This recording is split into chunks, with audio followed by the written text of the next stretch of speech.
morning, monsters. How are you all doing this morning? We're back to our old habit of talking about stuff and then playing games. And this morning I do want to talk about something quite special because I had a bit of a hard day yesterday and I was like, I want a comfort, feel-good read.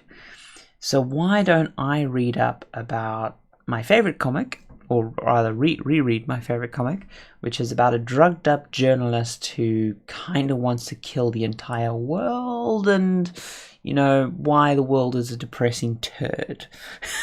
This video or any recording of it is almost certainly going to be slapped by the algo, but this book, or rather this comic, is just too good for me not to talk about.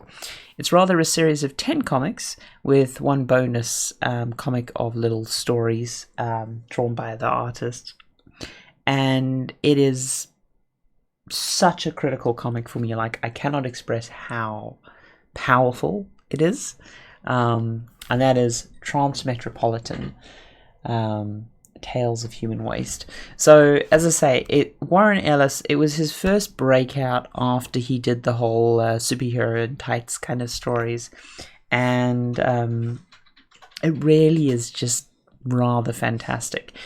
Anyone who likes Fear and Loathing in Las Vegas, or pretty much anything from that school of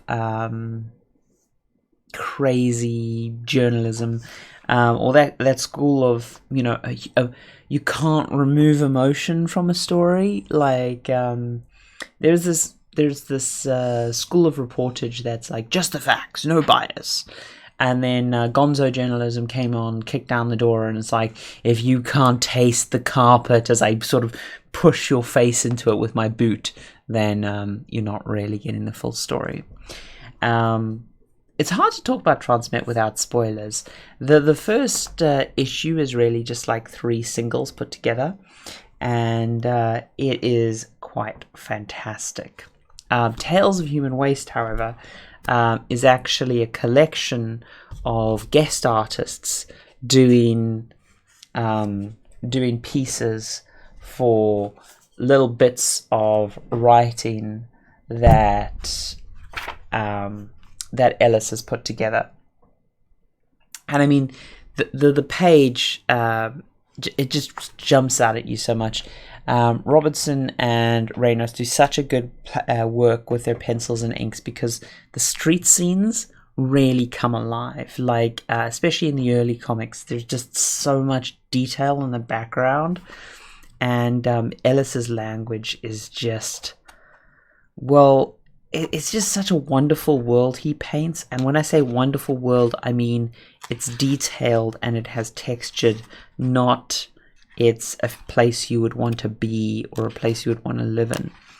So here we go. I'm going to read a segment from, this is one of those little side stories in Tales of Human Waste. And I'm just going to read you a sample because I think nothing I can really say will really go through this. Now, normally, obviously, a comic, you've got a lot of voices and speech bubbles and stuff going on. But because Tales of Human Waste are these little vignettes that guest artists have then drawn, this works quite well. So put up with me on this Tuesday morning as I read from one of my favorite comics. I've been back in the city a week and things are not going well. You see, things have changed. I've only been away 5 years and there are whole chunks of ambient culture I do not recognize. Yesterday, for instance, I bought some chewing gum called Alter. Innocuous enough, attempt to reduce the cigarette consumption a bit. You see, all the goddamn additives in city cigarettes gave me a sore throat, so I thought I'd cut down a bit while I adjusted. Up in the mountains, there ain't nothing but tobacco, animal shit, and ground glass in our smokes. Of course, you all know the gum brand in question. You're laughing already. You know what happens next. No fucker told me that the gum induces mild temporary multiple personality and comes preloaded with its own alter.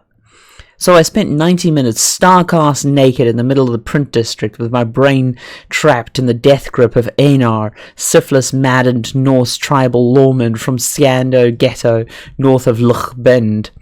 No, let's get specific here. I spent 90 minutes naked, dispensing ancient wisdom and savage lore up and down the print district, the altar wearing off after I brutally beat a deeply unstable 10-year-old boy for pissing in his little sister's pram while Mummy was off down the alley buying a touch of discreet oral sex from an out-of-work voice actor called Giles.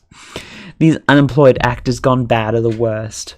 When they're not whoring on street corners or trying to look menacing as they loiter around the drama sections of the bookstore, they form gangs that relentlessly try to attach themselves to stylish homosexuals and break all the noise laws by bitching about pretty girls and people with talent.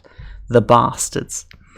My MPD faded away just as I was about to apply my hastily improvised method whore brand to Charles's tender bits. A quick reading of the small print on the gun wrapper crushed in my hand revealed the ingestion of the gum absolved me of responsibility for my actions. So I branded him and the woman, kicked the kid into passing traffic, and had the baby rehomed.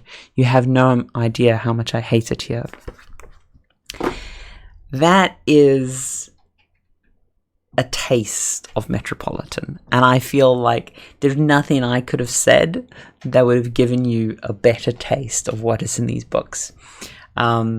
They are fantastic, and that is more sort of a side story vignette. It's somewhat indulgent in its gory detail.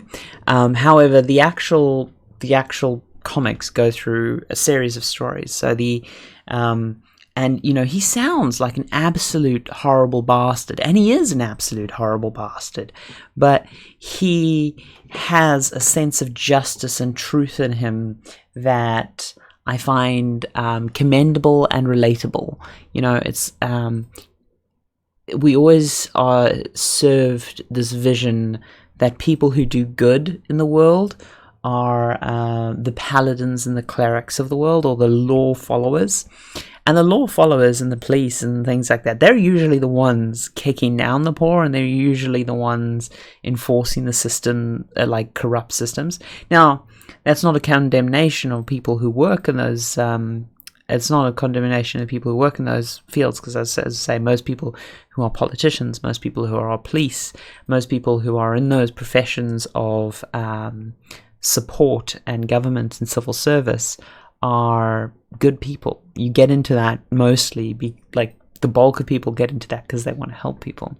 Unfortunately, the incentives go a bit awry, and the real truth of revolution and social improvement and justice is, if you look at the heroes from history, like the Churchills and stuff that we revere, they're horrendous people. They're not people you would want around for dinner.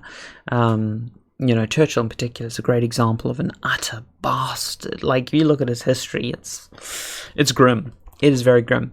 But anyway, the stories themselves. So, for instance, the first story deals with him returning to the city because of a book contract, where he's spent the advance of some books. And the first tale is him discovering that since he's left the city, there is this transient movement of people flipping into alien bodies because genome swapping's become a thing, and they're basically being treated like shit. And his first breakout story is reporting on the riots and the police beating down these human alien transitioning characters, and he's sympathetic for it, but he's sympathetic for it in a way that's like, these people shouldn't be beaten down. They're fucking idiots, but don't beat their heads into the ground. And it's really good. And it's got me thinking a lot because specifically this issue here, Year of the Bastard, the overarching narrative is strongly enforced by politics. And you've got to remember, when he was writing this, as the Republicans were in dominance in 90s American culture, and also as Thatcher was ending her reign and New Labour was coming up and stuff, and there was this strong push towards centrism, and you can tell when you read the books Ellis's take on centrism. Now, Ellis is a crazy doped up fanatic, but he has some, and you know, as I say, like critical consumption. There is some nasty stuff in these books, but these comics are so worth a read.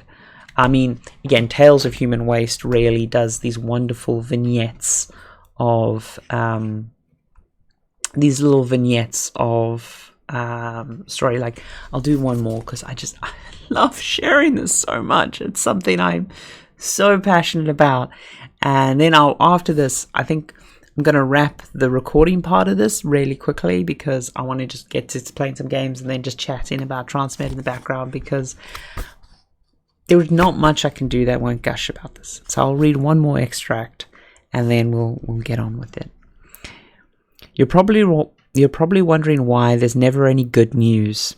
I've been doing this job for a few months now. I've been soaking up the paper every week, same as you, and watching the same news feeds as you. I've got the same list burned into my front of my head as you. Death, horror, bad sex, living nightmares. Each day a little further down the spiral. There's never any good news because they know you. I mean, here's the top of today's column that I discarded. I had a really good time last night down with my bar. I had a really good time last night down the bar with my assistant and some cheerfully doomed sex fiends of our acquaintance. No one ever sold newspapers telling you the truth. Life just ain't that bad. And then the thing that really makes it is you've got the art there of him just chilling with some perverted little fucks. And I'm like, it just makes, you know, he goes on these wonderful rants, and he just talks about, and pretty much everything in these books, yeah, some of it goes really wild, but pretty much everything in these books reflects a modern take on, or an alternative take on modern issues. So yes, that is Transmet. I hope you look forward to picking up at least the first issue and giving it a read, because I guarantee you've not read a comic like it, and it's some of Warren. I think it is Warren Ellis's finest work, full stop. And I think it is. Well, it definitely is my favorite comic of all time, and I think it's one of the best collected works. It has a single story that goes from the start to the finish, with lots of little side journeys of just fun issues where they go off and they do a thing, and then it finishes, and that issue is a very single self-contained thing. But much like you know, say Farscape, those episodes or those issues which were side fun little adventures come back and work into the main story. So it's really good. So yeah, if you're watching this on YouTube, come join us on Twitch. We're 8:30 every morning on the weekday. But now we're going to go play some video games and talk to chat.